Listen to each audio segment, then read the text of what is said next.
So the Prophet ﷺ, his guidance is there until the end of time. And it's for anybody that wants to take it. And the taking is the practice. You have to practice the sunnah of the Prophet ﷺ, and we have to get better at it. We have very short time. It's not a long time. It's a very short time. We're here for this.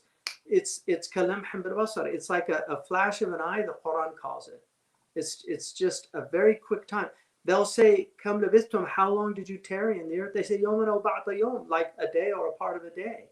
That's what it's going to feel like. And so as we move along, tomorrow creeps in this petty pace. It's just the days add up. People don't know that the average human being has 4,000 weeks. When they ask people, how many weeks do you think you have? Most people will actually give it a 6-figure number. That's because we're deluded. The famous dialogue between Krishna and Arjuna, he asked Krishna on the battlefield, what's the strangest thing in the world? He says that people see death all around them and they don't think it's coming to them. That is the strangest thing in the world. And one of the mysteries of life is that Allah hides death from us. You don't see dead animals everywhere. In fact, it troubles people. Like we've recently had birds falling out of the sky and all these fish showing up dead. It's very troubling to see those things. But normally Allah hides death from us. Because if people wouldn't prepare for tomorrow, if they really had a complete perspective on reality, they would just be so in the moment. And so there's a great blessing in the veiling. I was looking at this earlier today.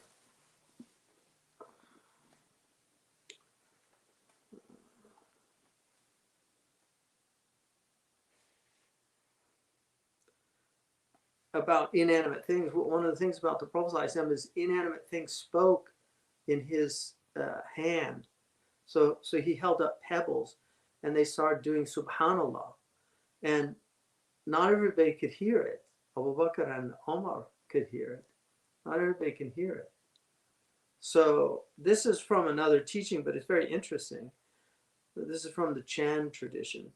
The monk asked the teacher, if inanimate things have the nature of mind, can they teach?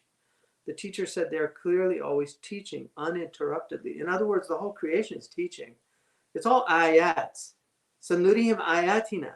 We will show them our signs. That's mentioned 3 times in the Quran. We will show them our signs.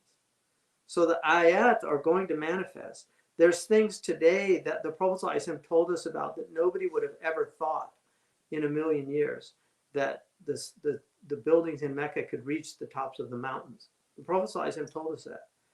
Nobody ever thought that inanimate things would talk. The Prophet ﷺ told us that metal would speak. He told us that people would carry things on their hip that would tell them what their family was doing.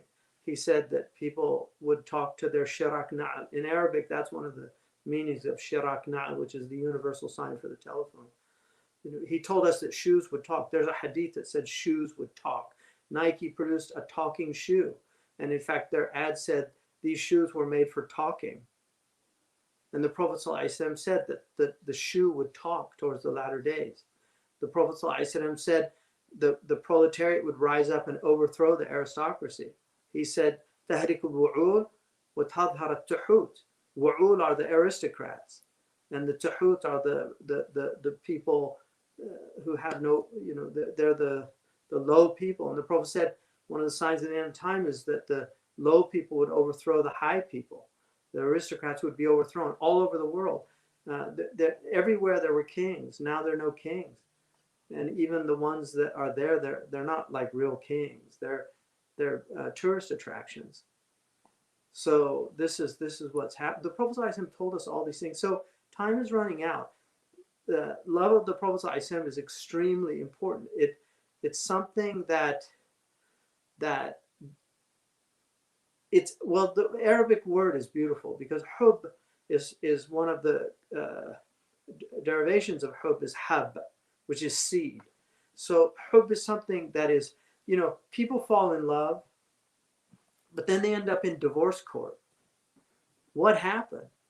Because they were all gaga about each other when they first met, and they're all swooning and writing poems. and just talking about the future. Then down the road, it's suddenly they're at each other's throats, hating each other. What happened? That hub was not watered. The seed that was there at the outset was not watered. I mean, there could be other reasons for it, obviously.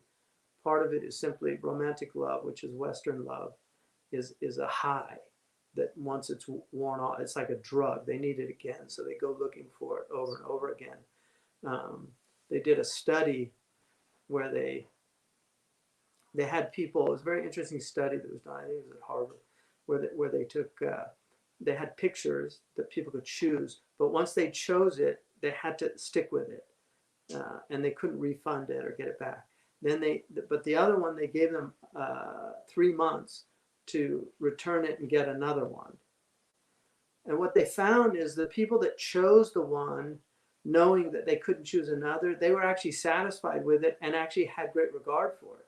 Whereas the ones that had the choice, they actually had the opposite effect, where they didn't value it. And even the one they chose to replace it with, they didn't value it. And that's what happens. They found out, for instance, that people that have premarital relations, the divorce rates are much higher than people that enter into marriage as virgins.